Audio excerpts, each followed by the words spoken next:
भारत सरकार पैसा दे जाए, वो हलवा मांडा खाते रहे, कोई ऑडिट नहीं, कोई इंक्वायरी नहीं।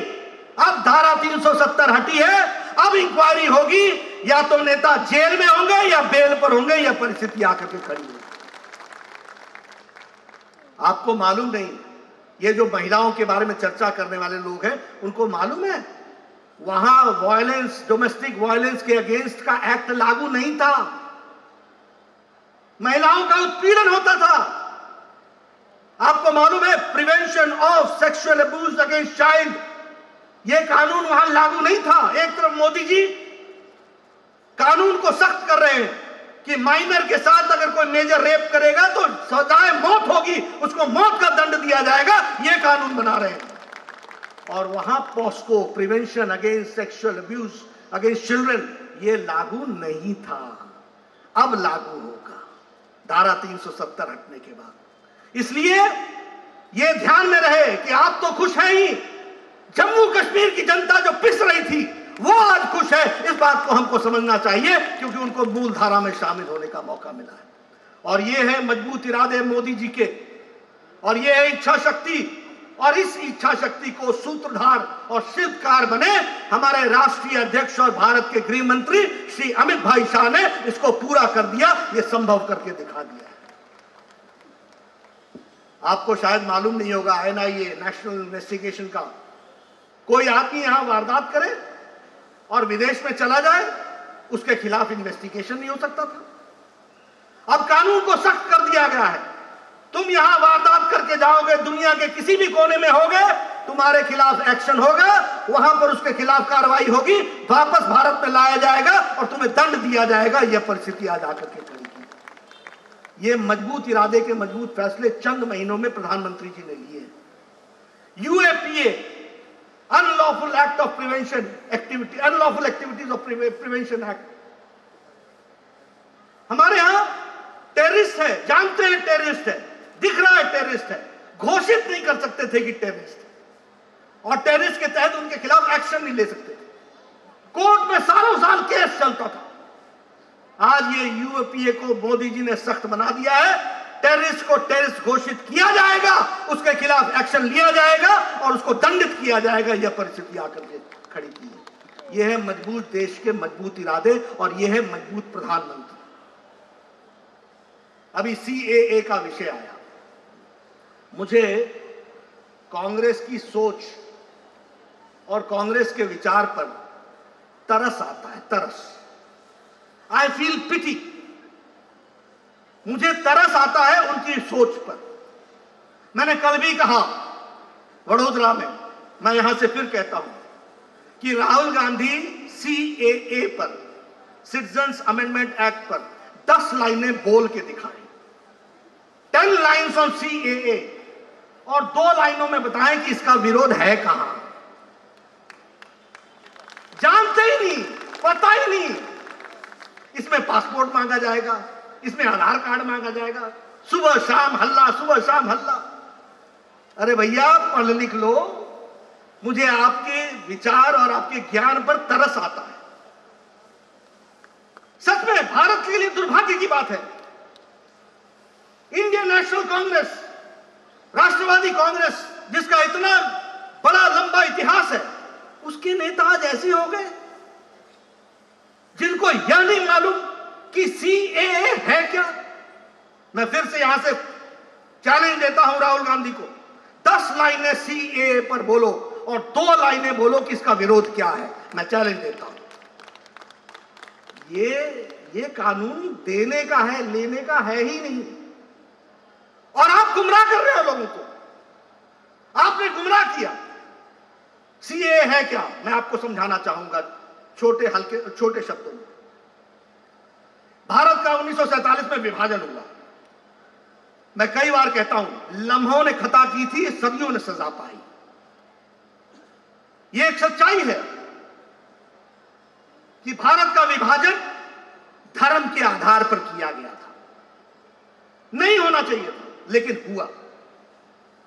और आपको मालूम है, इतना बड़ा नरसंहार 20वीं सदी में कभी नहीं हुआ, और इतना बड़ा जनसंख्या का आवागमन एक बॉर्डर से दूसरे बॉर्डर में नहीं हुआ।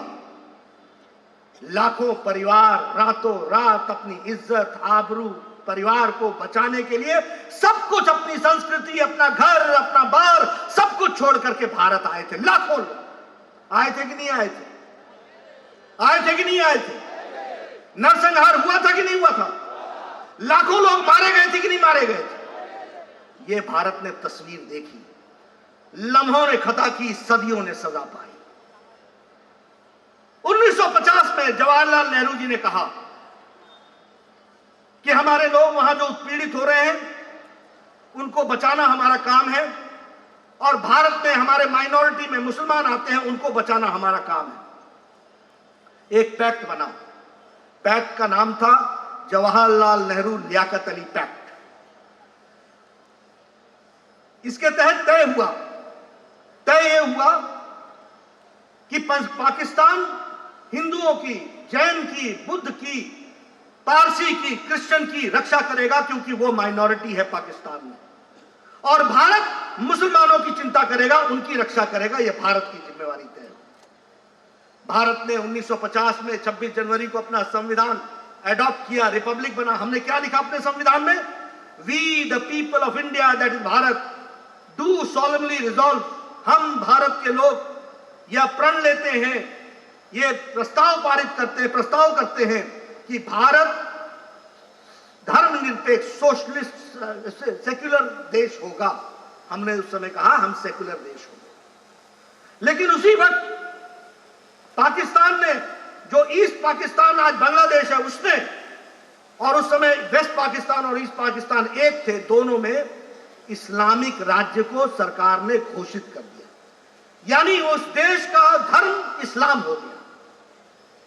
हमारे देश में हमारे मुस्लिम भाई फले फूले, बड़े हुए, आगे बढ़े, और हमें खुशी है, क्योंकि हमारी संस्कृति में हर को विकसित होने का अधिकार है। यह अधिकार हमारी संस्कृति में है, हमारी हवा में है, हमारे विचार में है, इसलिए सबको बढ़ाना हमारा काम है।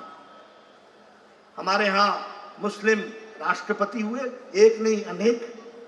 हमारे यहां चीफ जस्टिस हुए, हमारे यहां बड़ी संख्या में गवर्नर हुए, हमारे यहां बड़ी संख्या में मुख्यमंत्री हुए। कभी हमारे यहां भेदभाव नहीं हुआ। आजादी के समय जो मुस्लिम 9% थे, वो बढ़ के 14.5% हो गए।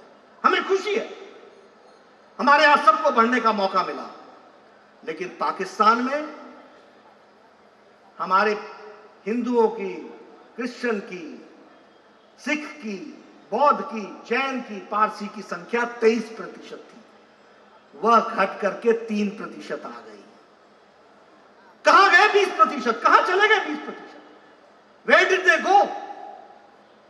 बांग्लादेश में हमारी संख्या माइनॉरिटी की 23% थी, जिसमें सिख थे, हिंदू थे, बौद्ध थे, जैन थे, पारसी थे, क्रिश्चियन थे। वहां घट करके 7.5% हो गई। कहां चले गए सारे लोग? क्या उनका धर्म परिवर्तन हो गया? आप जाकर अफगानिस्तान में, मैं नहीं कह रहा, रॉयटर्स और न्यूयॉर्क टाइम्स कहता है कि there were 50,000 Sikh families in Afghanistan and now there are only 2,000 families left. ये कैसे हुआ? ये रिलीजियस परसिक्यूशन, धार्मिक आधार पर प्रताड़ना करने का काम किया गया। और CAA में मोदी जी ने और अमित शाह जी ने यह व्यवस्था की कि जो लोग, अभी चर्चा होती है कि इतने लोग आ जाएंगे तो भारत का क्या होगा, इतने लोग आ जाएंगे तो भारत का क्या होगा। आएंगे नहीं, आ गए हैं। जो आ गए हैं, रह रहे हैं, उनको नागरिकता का अधिकार दिया जा रहा है। यह हमको समझना चाहिए। और मित्रों, आप उनकी हालत देखिए। किसी को मौका मिले तो जाए इंदौर में उन सिंध से आए हुए लोगों को देखे कैंप में। किसी को मौका मिले तो दिल्ली में जाकर देखे अफगानिस्तान से आए हुए सिख परिवारों को। किसी को मौका मिले तो माता का टीला जाकर के देखे। किसी को मौका मिले तो वेस्ट बंगाल में हमारे मतुआ समाज के लोगों को जाकर के देखें, क्या हालत है उनकी। मैं सबसे मिला हूं, एक डॉक्टर है, कहता है मेरे सामने मेरे बहन को जबरदस्ती उठा करके ले गए और जबरदस्ती उसकी शादी कराई गई। उसकी शादी कराई गई उससे जो दुगनी उम्र का व्यक्ति था उसके साथ शादी कराई गई और मुझे कहा गया कि तुम भी इस्लाम ज्वाइन कर लो वरना तुम्हारे को रहने की खैर नहीं। वो पुलिस स्टेशन गया, पुलिस स्टेशन ने कहा कि क्योंकि तुम हिंदू हो, ये इस्लामिक स्टेट है, इसलिए मैं मुकदमा दर्ज नहीं करता। बड़े मुश्किल से किसी तरीके से अपनी बहन को छुड़ा करके वो इंदौर आया, वो अपनी गाथा सुना रहा था। हमारे सिख भाई रातों रात अफगानिस्तान से आए। और सबसे बड़ी बात मैं कहना चाहता हूं, आज हमारे दलित नेता, हरिजन नेता आज वो सीए के विरोध में खड़े हैं। मैं उनको भी कहता हूं अपनी मति को सुधारो, मति मतलब बुद्धि को सुधारो, समझो। आपको मालूम है जो लोग आए हैं वो कौन है? 70 से 80% दलित भाई हैं, पीड़ित हैं बेचारे। मैं नाम लेके बोलता हूं, मतुआ समाज वेस्ट बंगाल में आया है, राजवंशी समाज वेस्ट बंगाल में आया है, मेघवाल समाज राजस्थान में आया है। ये सब बेचारे दलित हैं, पीड़ित हैं, उपेक्षित हैं। इनको मुख्य धारा में शामिल करना है और आएंगे नहीं, आ चुके हैं। जो लोग 2014 के 31 दिसंबर तक आ गए हैं उनको हम नागरिकता का अधिकार दे रहे हैं, ये बात उसमें से निकल करके आती है। और मैं स्वास्थ्य मंत्री था, गुजरात से डॉक्टर आए, उनकी उम्र थी 54 साल 55 साल, वो पाकिस्तान में उन्होंने डिग्री ली थी। वो प्रैक्टिस नहीं कर सकते थे भारत में। क्यों? क्योंकि भारत का कानून अलाउ नहीं करता है कि पाकिस्तान से मेडिकल का सर्टिफिकेट लेके आके यहां प्रैक्टिस करो। मैं मंत्री होने के बावजूद भी मैं उनको नहीं दे पाता था। लेकिन आज मोदी जी ने जब ये सिटीजनशिप एक्ट लाया है तो अब उनको अधिकार होगा, उनकी डिग्री को हम रिकॉग्नाइज करेंगे और वो डॉक्टर के रूप में यहां पर काम कर सकेंगे। यह परिस्थिति आकर के खड़ी। यही नहीं, आप इंजीनियरिंग में एडमिशन नहीं ले सकते, मकान नहीं खरीद सकते, पुलिस स्टेशन में आप रजिस्टर करने जाओ तो आपका आइडेंटिटी कार्ड नहीं बनता, आपको हर तरीके की मुसीबत आती है। ऐसे में ये सीएए जो इच्छा शक्ति मोदी जी ने दिखाई है, बताइए Goa is with CAA, Goa is with CAA, Goa is with CAA.